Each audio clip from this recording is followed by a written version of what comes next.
جانوروں کی ریپروڈکشن یعنی کہ وقت پر بچہ کیوں ضروری ہے۔ آج کی ویڈیو میں ہم ڈسکس کریں گے کہ جانوروں کی ریپروڈکشن کیا ہے اور اس کے متعلق فارمنگ میں کیا اضافہ ہو سکتا ہے، کیونکہ ڈیری فارمنگ میں ریپروڈکشن کی اہمیت بہت اہم ہے، کیونکہ ڈیری فارمنگ میں صرف دودھ پیدا کرنا ہی کامیابی نہیں ہوتا، بلکہ جانوروں کا وقت پر گبن ہونا، وقت پر بچہ دینا اور وقت پر دوبارہ دودھ پر آنا اور وقت پر ہیٹ میں آنا انتہائی اہم ہوتا ہے، جو کہ ہم دوست یہ بات نہیں سمجھتے۔ اگر جانوروں کی ریپروڈکشن اچھی ہو تو فارمنگ کا خرچہ کم ہوتا ہے، منافع بالکل بڑھنا شروع ہو جاتا ہے۔ اسی وجہ سے کامیاب فارم جن دوستوں کے فارم بڑے بڑے کامیاب فارم ہیں، وہ ہمیشہ جانوروں کی خوراک، جانوروں کی ہیٹ، جانوروں کے سیمن اور صحت پر خاص توجہ دیتے ہیں۔ تو اس لیے جو ان کا دودھ ہے اور ان کا فارم ہے وہ بالکل اچھے طریقے سے چل رہا ہوتا ہے۔ ریپروڈکشن جو ہے وہ جانوروں میں نسل بڑھانے کے عمل کو کہتے ہیں، یعنی کہ جانور کا جلدی بچہ پیدا کرنا، یعنی مادہ جانور کا ہیٹ میں آنا، سیمن ہونا، گبر رہنا اور بعد میں بچے کو اچھے طریقے سے پیدا کرنا ریپروڈکشن کہلاتا ہے۔ تو جانور کتنے دن میں ہیٹ پر آتا ہے اور ہیٹ کتنی دیر رہتی ہے، اس کے متعلق ہم نے کئی دفعہ بات کی ہے کہ عام طور پر گائے یا بھینس 18 سے 24 دن ہوتے ہیں، ان کے درمیان میں ہیٹ میں آ جاتی ہے۔ ہیٹ کا دورانیہ تقریباً 12 سے 18 گھنٹے رہتا ہے۔ یہ بات بھی ہم نے کئی دفعہ ڈسکس کی ہے کہ 12 سے 18 گھنٹے یا 18 سے 24 گھنٹے کے درمیان میں جانور کو سیمن جو ہے وہ رکھ دینا چاہیے۔ اگر اس وقت ہم جانور کی ہیٹ کو صحیح طرح سے پہچان لیں تو ہمارا جانور جو ہے وہ گبن رہنے کے اس کے چانس جو ہیں وہ زیادہ بڑھ جاتے ہیں۔ تو اس میں آج جو ہم ڈسکس کریں گے ہیٹ کی نشانیاں کیا ہے، یعنی کہ ہیٹ میں آنے والا جانور کی جو نشانیاں ہیں وہ مختلف ہوتی ہیں بعض دفعہ، کیونکہ ان کو پہچاننا ہمیں بہت ضروری ہوتا ہے۔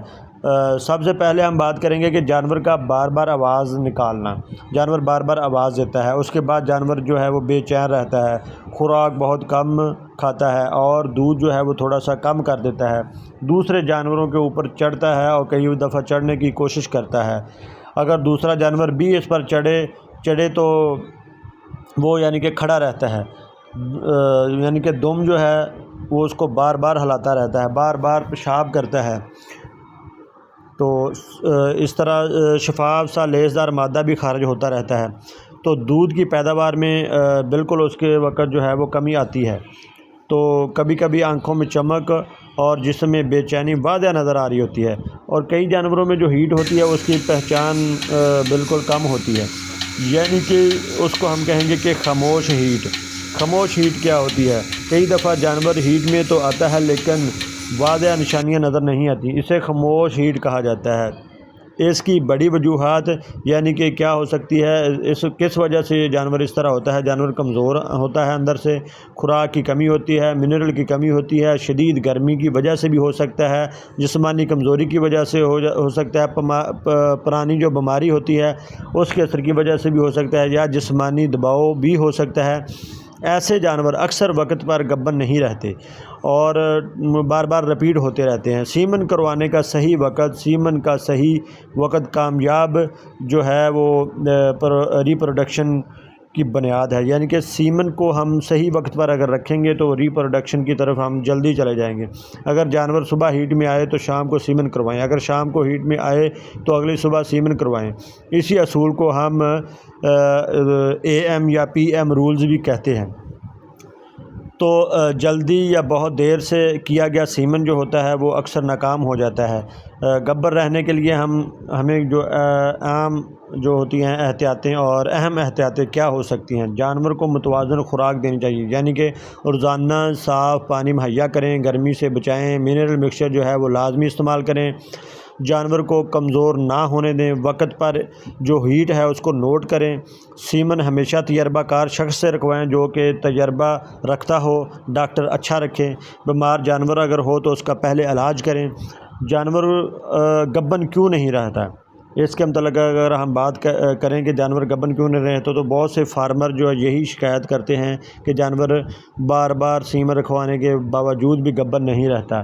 तो इस वक्त क्या वजूहात हो सकती हैं, इसके मतलब बहुत दोस्त मुझे कॉलें करते हैं कि जानवर को हमने बहुत सीमन रखा लिए हैं, हम थक चुके हैं, हम अक चुके हैं, तो इसके क्या मसले मसाइल हैं वो हमें लाजमी बताएं। तो आज आपको वो भी बता देते हैं कि गलत वक्त पर सीमन रखना, कमज़ोर या ख़राब सीमन रखना, बच्चा दानी का इन्फेक्शन हो जाना, यानी कि बच्चा दानी में इन्फेक्शन हो लेकिन सीमन रख देना, मिनरल की कमी की वजह, गर्मी के दबाव की वजह, कमज़ोर खुराक की वजह, बुखार या बीमारी की वजह, ज़्यादा मोटापा या जिस्मानी कमज़ोरी। तो इसलिए ये सारी वजूहात होती हैं सीमन को पिक ना करने की। तो मिनरल की क्या अहमियत है? रीप्रोडक्शन में मिनरल का बहुत अहम किरदार होता है। अगर जानवर को मुनासिब मिनरल ना मिले तो हीट कमज़ोर हो जाती है, यानी कि जानवर हीट में आता है लेकिन हमें पता नहीं चलता, और गब्बर रहने के चांस भी बहुत कम हो जाते हैं। बार बार रिपीटिंग इशू आता है और रिपीट होता रहता है। अगर बच्चा भी पैदा हो जाए, यानी कि अगर जानवर गब्बर हो भी जाए तो बच्चा कमज़ोर पैदा हो सकता है। इसलिए रोज़ाना अच्छा मिनरल, यानी कि मार्केट में नॉर्मल जो है वो भी मिलते हैं, लेकिन आप दोस्तों ने अच्छा मिनरल इस्तेमाल करना है। तो इसलिए अच्छे मिनरल मिक्सचर से जानवर का रिपीट होने के चांस कम हो जाते हैं। तो गर्मी का रिप्रोडक्शन पर क्या असर हो सकता है? क्योंकि आजकल गर्मी है, गर्मी में जानवर अक्सर खामोश हीट में चला जाता है, यानी कि इतना पता नहीं चलता हमें। खुराक कम खाता है, जिस्मानी कमज़ोरी उसकी बढ़ जाती है, सीमन जो होता है वो कामयाब नहीं रहता, हम बार बार रखते हैं। इसलिए गर्मी में पंखे वगैरह लगाएं, शावर लगाएं, सायादार शेड बनाएं और ठंडे पानी को मुहैया करें जानवरों को। बच्चा होने के कितने दिन बाद सीमन करवाना चाहिए, ये भी बड़ा अहम सवाल है दोस्तों का, कि बच्चा होने के बाद कितने दिन बाद सीमन हम जानवर को रखाएं। आम तौर पर बच्चा होने के 60 से 90 दिन बाद सीमन को दोबारा, यानी कि जानवर को सीमन दोबारा रखवाना चाहिए, और उसको उसकी जो हीट है उसको चेक करते रहना चाहिए। और अगर हीट ना आए तो उसके ऊपर फोकस करें, उसको हीट में लाने की कोशिश करें कि 90 दिन 60 से 90 दिन के अंदर अंदर हीट में ज़रूर आए।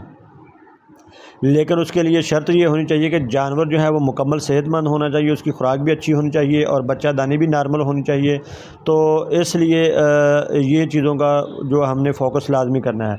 अब हम आते हैं कामयाब रिप्रोडक्शन की तरफ। कामयाब रिप्रोडक्शन कैसे करेंगे, जानवर वक्त पर हीट में कैसे आएगा?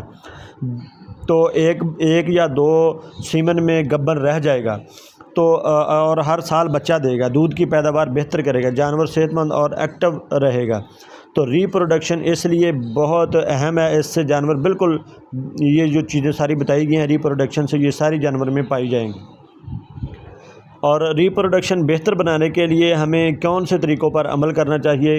रोज़ाना मतवाज़न खुराक देनी चाहिए, सब्ज़ चारा मतवाज़न देना चाहिए, वंडा मुनासिब मकदार में देना चाहिए, मिनरल और नमकियात लाजमी शामिल करें, साफ़ पानी हर वक्त मौजूद हो, डिवर्मिंग वक्त पर करें, हर 3 महीने बाद लाजमी डिवर्मिंग करें, वैक्सीन मुकम्मल रखें जानवरों की, हीट का मुकम्मल रिकॉर्ड रखें कि पिछली दफ़ा कब हीट में आया और अब कब हीट में आया। जानवर को ज़्यादा गर्मी और दबाव से लाजमी बचाना है। और आखिर में हम अहम एक बात करने जा रहे हैं कि डेयरी फार्मिंग में असल मुनाफा इसी जानवर से आता है जो वक्त पर बच्चा दे और दोबारा जल्दी दूध पर आ जाए।